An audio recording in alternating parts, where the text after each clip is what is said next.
Everyone, welcome back to the channel.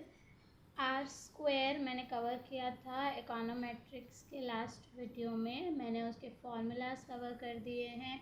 R square और मतलब correlation, coefficient और coefficient of determination, जो कि हमारा आर स्क्वायर है, उन दोनों के बीच में रिलेशन क्या है वो भी मैंने कवर करवा दिया था। मैंने कहा था कि एडजस्टेड आर स्क्वायर पे मैं वीडियो बनाऊंगी। तो let's start with adjusted R square क्या होता है। सो हमें पता है कि आर स्क्वायर जो है वो डिपेंड करता है, the formula is E S S upon T S S. R square explains, वो बताता क्या है value, it tells you how much variation in y is explained by variation in x। ये हमें आर स्क्वायर वैल्यू बताता है। सो अगर let's say R square value is 0.80, so we say 80% of variation in y is explained, उतना part उसने explain कर दिया bye x। अगर आपने ये वीडियो नहीं देखा है, please watch that R square video, it is very important. TSS क्या होता है, ESS क्या होता है, RSS क्या होता है, and then you come to this video to understand adjusted R square. तो अब हमने तो ये सारी चीज़ें देख ली, बट व्हाट इफ x जो है हमारा जो मॉडल है, y is equals to beta 1 plus beta 2 x plus mu y। अगर मैं इस मॉडल को चेंज करूं और मैं इसमें एक और इंडिपेंडेंट वेरिएबल ऐड करूं, that is yi is equals to beta 1 plus beta 2 x1 plus beta 3 x2 plus mu y, मतलब एक दूसरी चीज़ जो y को अफेक्ट कर रही थी वो मैंने ऐड कर लिया है मॉडल में। इससे पहले इस मॉडल में क्यों नहीं था, कहाँ पे था वो म्यू y में गया होगा। Let's say consumption is a function of income, income यहाँ पे x है, वेल्थ भी होगा, एजुकेशनल क्वालिफिकेशन भी कंजम्पशन को अफेक्ट करेगा, वो सारी चीज़ें म्यू y में है। Error terms tells you all other things that affect y other than income.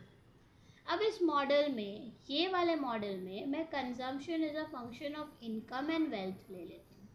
Income मेरा x1 होगा, वेल्थ मेरा x2 होगा। अब वो वेल्थ जो म्यू y में था वो निकल के x2 बन के सेपरेटली इस मॉडल में आ गया। जब हम इंडिपेंडेंट वेरिएबल्स ऐड करते जाएंगे, let's say I have the third model which is yi is equals to beta 1 plus beta 2 x1 plus beta 3 x2 plus beta 4 x3 plus mu y। अब मैं तीसरा इंडिपेंडेंट वेरिएबल भी add कर रही हूँ, education qualification. तो अब इन सब में हो क्या रहा है, the only thing that is happening is जैसे जैसे मैं इंडिपेंडेंट वेरिएबल्स को ऐड करती जा रही हूँ, वैसे वैसे degree of freedom I am losing. Degree of freedom मैंने आपको एक वीडियो में समझा दिया था कि अगर हमारे पास 3 ब्लैंक ब्लॉक्स है तो I have 3 degrees of freedom to choose the number. अगर इसमें से कोई एक नंबर मैं डाल देती हूँ तो I have 3 minus 1, that is now I have 2 degrees of freedom to choose the number. वैसे ही यहाँ पे जैसे जैसे आप x ऐड करते जाओगे उतना डिग्री ऑफ फ्रीडम आप लूज करते जा रहे हो to choose which variable I can add which has the influence of y। अगर यहाँ पे n 10 है कि 10 इंडिपेंडेंट वेरिएबल्स अफेक्ट हो रहे हैं, तो एक आपने ऐड कर दिया तो it becomes 10 minus sorry 10 minus 1 which is now you have only 9 degrees of freedom कि कितने वेरिएबल्स और आप ऐड कर सकते हो. हियर यू हैव 10 माइनस 2 क्योंकि 2 और ऐड कर दिए तो 8 degrees of freedom to choose the numbers या चूज द इंडिपेंडेंट वेरिएबल्स.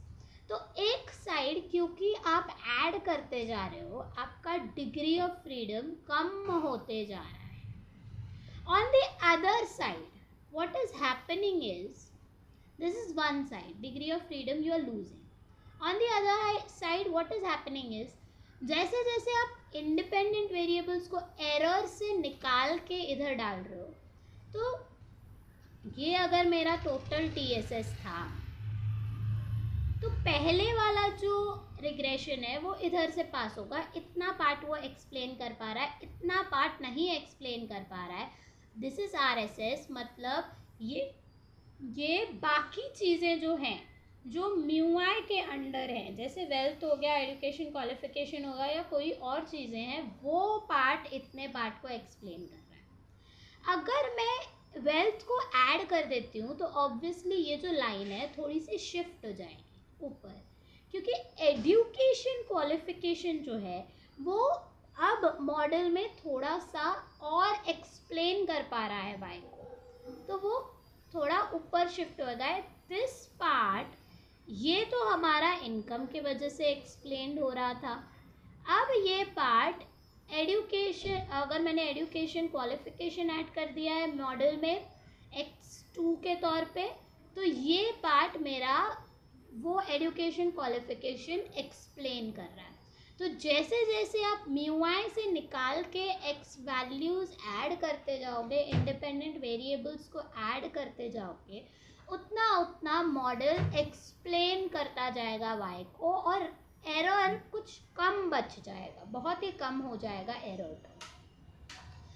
तो ये दूसरी चीज़. On the flip side your explanatory part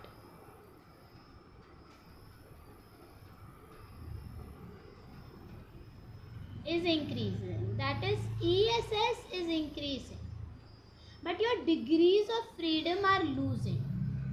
So what I can say, what I can write is when we add more independent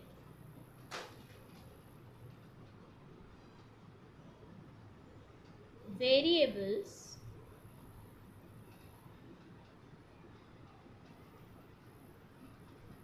we tend to lose more degree of freedom. Obviously we are losing degrees of freedom and more the error term is minimized. जैसे मैंने कहा explanatory variable आप add कर रहे हो तो जो error term है वो कम होता जाएगा. More error term is minimised.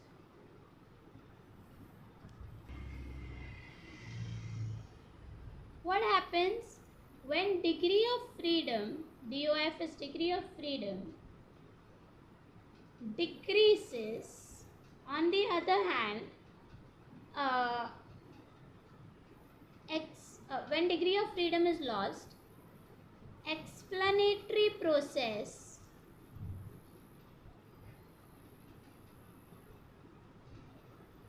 is reduced. explanatory part कितना पार्ट हमें एक्सप्लेन कर सकते हो आप, कितना फ्रीली आप पार्ट चूज कर सकते हो कि इनकम ज़्यादा इन्फ्लुएंस कर रहा है या वेल्थ इन्फ्लुएंस कर रहा है, एजुकेशन क्वालिफिकेशन इन्फ्लुएंस कर रहा है, वो आप लूज कर रहे हो. It is reduced. But in some cases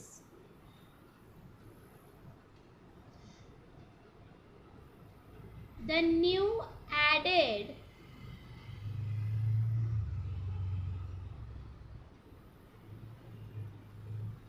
variable may be more relevant than the explanatory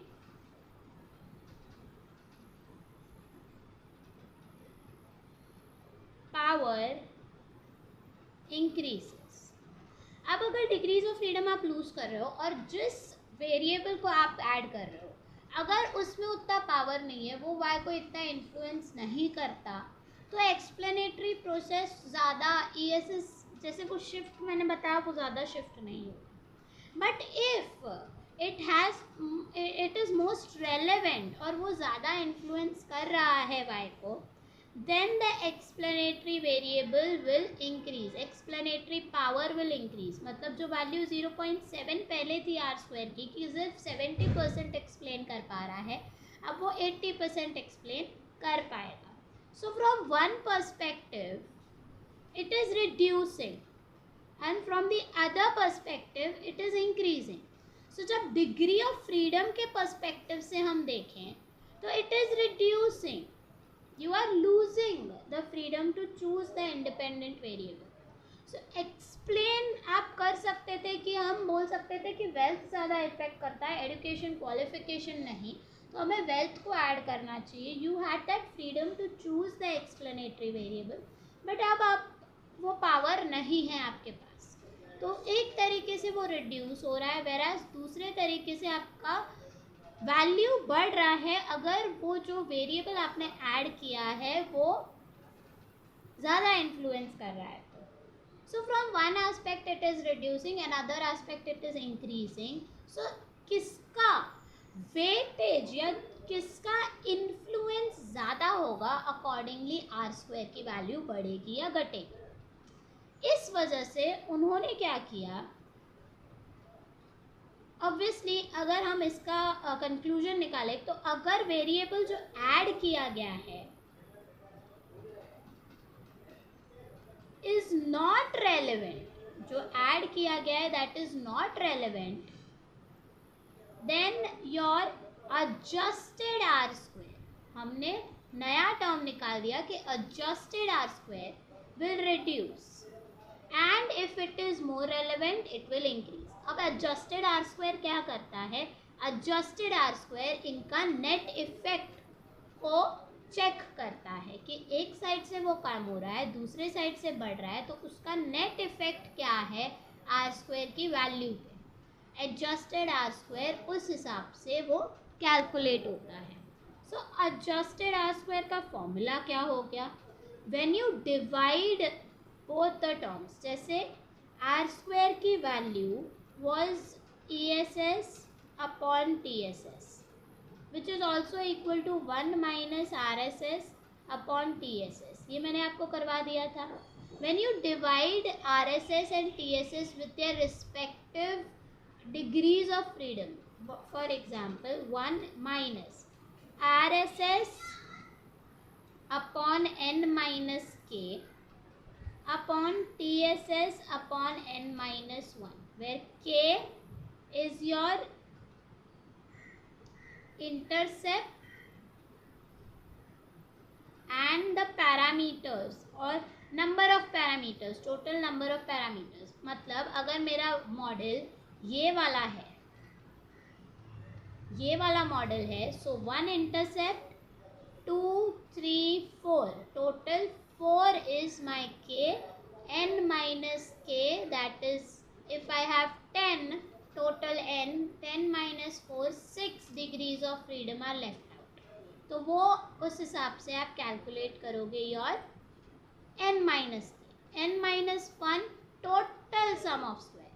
अब RSS में n minus k क्यों लिया, because RSS is what? It is yi minus yi hat. तो yi माइनस yi hat ले रहे हैं, तो हम रिग्रेशन में कितना डिग्रीज ऑफ फ्रीडम है वो देखेंगे, तो it is n minus 1. TSS क्या था, TSS is nothing but y minus y bar. y बार मतलब एवरेज की वैल्यू, एवरेज की वैल्यू सिर्फ एक ही है, एवरेज मतलब सिर्फ एक ही वैल्यू होती है, उसमें कोई ऐसे इंटरसेप्ट और ये सब चीज़ें नहीं है. So you lost only 1 degree of freedom, so n minus 1 करोगे. This is your formula for adjusted R square. Adjusted R square एक तरीके से जब हम एक्सप्लेनेटरी वेरिएबल्स को ऐड कर रहे हैं तो डिग्रीज ऑफ फ्रीडम के वजह से हम लूज कर रहे हैं, रिड्यूस कर रहे हैं एक्सप्लेनेटरी पावर।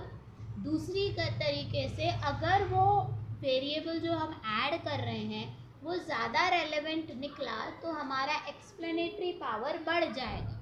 तो there is an inverse thing happening, एक तरीके से कम हो रहा है, दूसरे तरीके से बढ़ रहा है। तो हमें एक ऐसा फॉर्मूला चाहिए जो उनका नेट इफेक्ट देख सके, जो उनको देख सके कि कौन सा ज़्यादा इन्फ्लुएंस कर रहा है। नेट इफेक्ट क्या है आर स्क्वायर पे, that is your adjusted R square which is when you divide it with their respective degrees of freedom, तब आपको ये चीज़ मिलेगी। ESS के तौर पे अगर हम फॉर्मूला लिखें तो adjusted R square would be ESS upon n minus K upon TSS upon n minus 1. So this is all about adjusted R square and its formula. मैंने explain भी कर दिया adjusted R square. I think mostly there are very few videos on YouTube जो adjusted R square को अच्छे से explain कर पा रहा है। तो मैंने अगर एक्सप्लेन किया और आपको समझ में आया तो do like the video. If you have any doubts और any feedback you can comment. Do share this video with your friends and classmates ताकि उनको भी एडजस्टेड आर स्क्वायर का मतलब समझ में आए एंड उसकी फॉर्मूला क्यों हमने n-k लिया है, क्यों हमने n-1 लिया है, वो उन्हें समझ में आए। Very few people are subscribing the channel, only 1% are subscribing, 98 to 99% people are not subscribing, which is very demotivating for me. तो आप प्लीज़ सब्सक्राइब कर दो ताकि मुझे मोटिवेशन मिले और वीडियोस बनाने के लिए। If you want any online classes from me on any topic of economics तो नीचे दिए गए नंबर यानी 7738100508 पे आप व्हाट्सएप कर सकते हो योर नेम एंड टॉपिक। जितना हो सके मैं जल्दी रिवर्ट बैक करूँगी। Thank you so much and keep watching the journey of understanding economics.